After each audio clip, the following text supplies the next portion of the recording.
My boyfriend sided with a stranger who told me to shut up. I went to a Renaissance fair with my boyfriend and my sister. My sister and I go to events like this regularly, but it was my boyfriend's first time. At these events, people dress up, interact with performers, and cheer loudly during shows. I was acting how I normally do, engaging with the environment and cheering during performances. During a joust, I was cheering along with the crowd. Nothing inappropriate, just typical cheering. A man sitting in front of me turned around and said I was scaring his child and asked me to stop. Before I could respond, my boyfriend told me I should quiet down a little. That upset me, especially since the event itself encourages loud crowd participation. Another person nearby even commented that the man was out of line. I felt embarrassed and unsupported, so I got up and walked away to calm down. My sister came with me. We had already planned to split up after the joust, so I didn't think it was a big deal to take some space. A few hours later, my boyfriend found us and was upset, saying I had abandoned him at an unfamiliar event. He also said that if a child is scared, people should adjust their behavior regardless of the setting. I disagreed and felt like I shouldn't have to change normal behavior in that kind of environment. We ended up arguing, and it escalated more than it should have. Added. Before the joust, we had a detailed plan of separating for an hour-ish after the joust. We each wanted to do different things happening at the same time frame, so we planned to part ways and meet back up at the place I wanted to go since it was a group activity. My sister and I did separate for a time, and she came back and joined me at the location talked about. I figured my boyfriend would do the same, which is why I was more okay with walking away from the situation. Also, before the joust even started, the kid was side-eyeing my sister and I, a look we're very familiar with as African Americans, when children clearly aren't exposed to other people. After the dad told me to quiet down, other people around pulled me aside and said how he had no right to do so. All I was yelling was, "That's my wife," cheering for the female knight. And the man was there with his husband, so that comment really shouldn't be an issue to him. Am I the AITA for not quieting down and for walking away? My girlfriend almost cost us our $2,000 security deposit to prove me wrong. Something my partner mentioned to me a while ago that was annoying her was apparently me always needing to be right. She said it was really getting to her, and I said I'd look at it and try to work on it. I asked if she could give any examples, and she said it can be a lot of things, like if she was talking about a movie or a song, I'd mention my opinion to her. Another example she gave was when we went away for a night last month. We were at a restaurant, and we needed to be at a cocktail bar quite quickly to make our reservation, as I had paid quite a large deposit. I mentioned which would be quickest to walk, and my girlfriend suggested an alternative that she said would be better. The alternative was a longer route, which I mentioned to her, since it would mean we'd lose our deposit, and she got annoyed. I used Google Maps to show her, but she still was annoyed.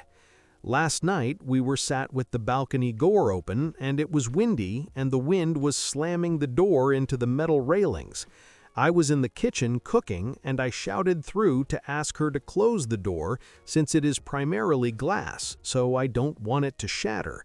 My girlfriend said no and said to leave it. I came in and closed the door, and all she said was, "There you go again, needing to be right." I tried explaining that I didn't want the door to break since it's not our apartment and we'd lose our security deposit.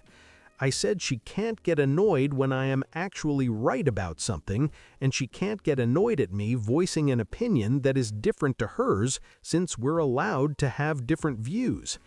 I mentioned that I think the actual problem is her not being able to accept people not just agreeing with her all the time, and not being able to accept when she's wrong or when people have differing opinions. She said I was being out of line, and I just pointed out in every example she has gave about me needing to be right, I was either just voicing a differing opinion, such as the film/music options she mentioned, or me pointing out a solution, such as when we went away and needed to be at the bar. She just repeated that I clearly haven't bothered to listen to her when she said me needing to be right is causing problems for us. But I just told her I should be allowed to voice my opinion without it leading to an argument, and that there's a difference between needing to be right and just disagreeing with her. She just said I clearly didn't want to work on it, despite knowing it's upsetting her. I asked what she wanted exactly, because I shouldn't have to just not be able to speak because she doesn't like a differing opinion or doesn't like being corrected. I pointed out the examples I gave would have cost us both money if I had just shut up and let her make the decision. She just shrugged and couldn't actually say what she wanted me to do. Am I the a-hole for disagreeing that I always need to be right? My mom chose alcohol over me after 3 years apart. I'm 18 and I hadn't seen my mom in 3 years. She recently came to visit me and I was hoping we'd finally get meaningful time together. The issue was that most times I saw her, she had been drinking enough that it changed the whole interaction. She was not completely drunk every single time, but she was tipsy enough that it affected how she acted and how the time felt.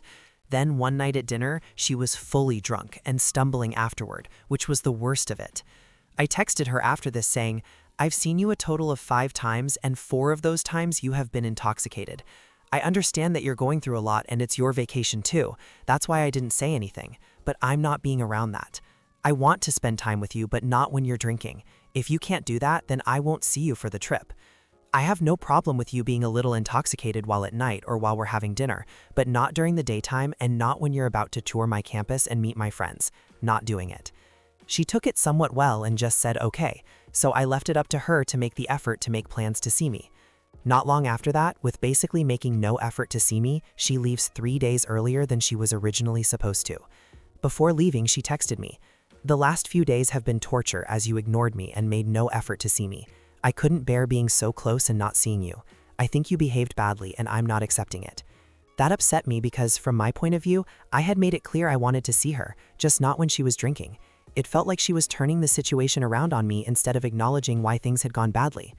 I replied that I was glad she left because the visit had been a complete failure, and I told her she needed to take a serious look at her life and her relationship with alcohol because it is not normal, and it has destroyed her relationship with her son.